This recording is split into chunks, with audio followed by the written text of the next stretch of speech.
आज का जो हमारा टॉपिक है वो है मास्टर थ्योरम की एग्जांपल हम करेंगे। पिछले जो वीडियो लेक्चर था उसमें हमने मास्टर थ्योरम पढ़ा था कि वो होता क्या है, उनका हम अप्लाई करते हैं, उसके डिफरेंट केसेस को हमने स्टडी किया था।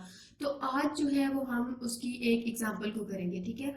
तो एग्जांपल हमें ये गिवन है 4t n/2 plus T plus n, ठीक है। तो हमने कल पढ़ा था जो, उसमें हमने एक जनरल फंक्शन पढ़ा था, ठीक है।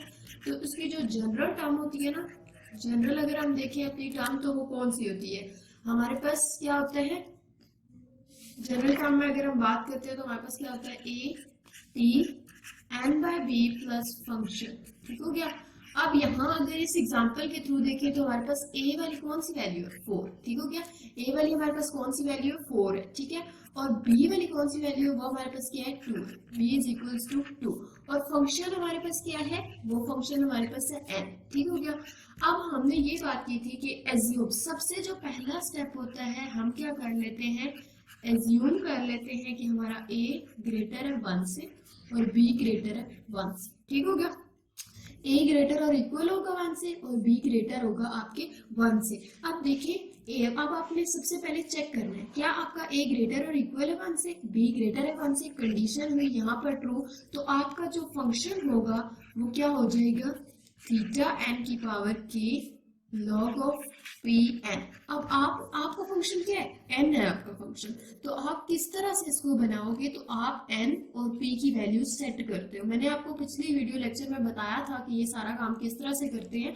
तो अब यहाँ पर देखें, मुझे क्या चाहिए, मुझे n चाहिए, तो मैं क्या करूंगी, अगर k की वैल्यू मैं 1 सेट कर देती हूँ, देखिए लेट कर लेती हूँ मैं, k क्या है मेरे पास 1 है। और अगर मैं p को 1 सेट करती हूँ तो n log ऑफ n बनेगा। अगर मैं p को 0 सेट कर दूंगी तो ये तो खत्म हो जाएगा, 1 हो जाएगा। तो ये जो चीज है वो मेरे पास क्या बच जाएगी, ये मेरे पास n बच जाएगी। तो यही मुझे फंक्शन चाहिए था। मैं क्या करती हूँ, सिंपल p को कर देती हूँ 0, ठीक हो गया। मैंने p को सेट कर दिया कि ये मेरे पास 0 है।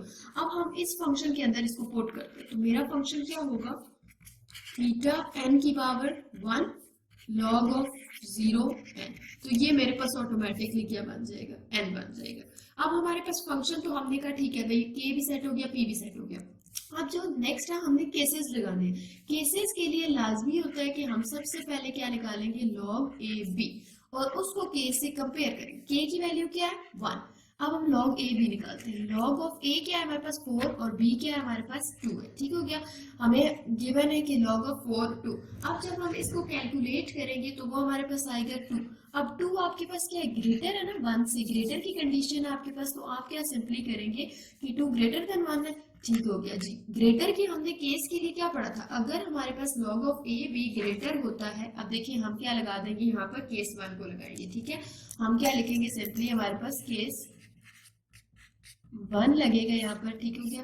केस 1 हमें क्या कहता था, केस 1 कहता था कि अगर आपका जो लॉग है, अगर आपका जो लॉग है, लॉग ऑफ ए बी, वो अगर ग्रेटर है के से, तो आपका फंक्शन क्या हो जाता था, देन थीटा एन की power log of a B.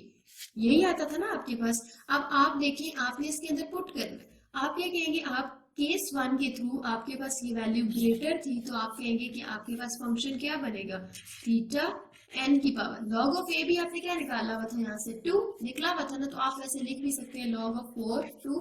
Then यहाँ से आप क्या कहेंगे कि n का स्क्वायर। तो ये आपका क्या आया, टाइम कॉम्प्लेक्सिटी आ गई है आपकी। तो ये था आपका मास्टर थ्योरम। इसमें हमने क्या पढ़ा, मास्टर थ्योरम में हमने बेसिकली क्या पढ़ा, एग्जांपल सबसे पहले हमने देखी मास्टर थ्योरम की कि हमें कोई चीज एक गिवन होती है, ठीक है। उसके अकॉर्डिंग हमने सबसे पहला जो काम करना होता है वो हमने देखना होता है, जनरल टर्म को सेट करना होता है हमने। जनरल टर्म में अब देखिए, यहाँ से आपको पता चला ये क्या है, ए है, यहाँ से आपको पता चला ये क्या है, आपके पास बी है, और ये जो चीज थी ये आपके पास क्या थी, आपका फंक्शन था, ठीक है। अब आपको जनरल टर्म पता है, a t n by b plus function होती है वो चीज। सबसे पहले आपने देखा कि क्वेश्चन के अकॉर्डिंग मेरा ए क्या था, फिर आपने देखा क्वेश्चन के अकॉर्डिंग बी क्या था, और फंक्शन खुद क्या था कि मैंने p और k की वैल्यू को क्या सेट करना है कि मैं अपना फंक्शन ये दोबारा से बना सकूं। जनरल टर्म के अंदर हमने सिंपल वैल्यूज को पुट किया, देन हमने क्या किया, एज्यूम किया कि a ग्रेटर है 1 से और b भी। देखिए a की वैल्यू 4 थी जो कि कंडीशन को सेटिस्फाई कर रही थी, b की वैल्यू 2 थी, कंडीशन को सेटिस्फाई कर रही थी। अब हमने फंक्शन, हमारे पास क्या होता है, हम कहते हैं अगर ये चीज ट्रू है तो आपका फंक्शन कौन सा लगेगा, ये वाला। अब आपने फंक्शन में क्या कहा, थीटा n की power k log p of n। आपने k को भी एज्यूम करना है और p को भी एज्यूम करना है। तो मैंने लेट कर लिया कि k मेरे पास 1 है, क्योंकि मैं k को 1 सेट करूंगी तभी तो मेरे पास क्या आएगा, मेरा फंक्शन यही आएगा n वाला, ठीक है। तो मैंने k को क्या सेट किया, 1 सेट किया।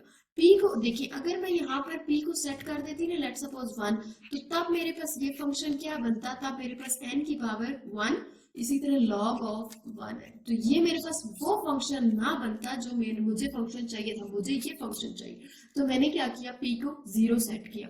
जब मैंने p को 0 सेट किया तो ऑब्वियसली ये टर्म 1 हो गई और यहाँ से क्या आ गया, n आ गया। अब मैंने चेक करना है कि मेरे पास जो log ऑफ ए बी की वैल्यू है वो k से ग्रेटर है, लेस है या इक्वल है। उसके हिसाब से हम फिर केसेस को सेट करते हैं ना। अब सबसे पहले मैंने इसको निकाला तो वो मेरे पास आ गई, ये वैल्यू थी 2, और यहाँ से जो मैंने चीज निकाली वो मेरे पास k की वैल्यू थी 1।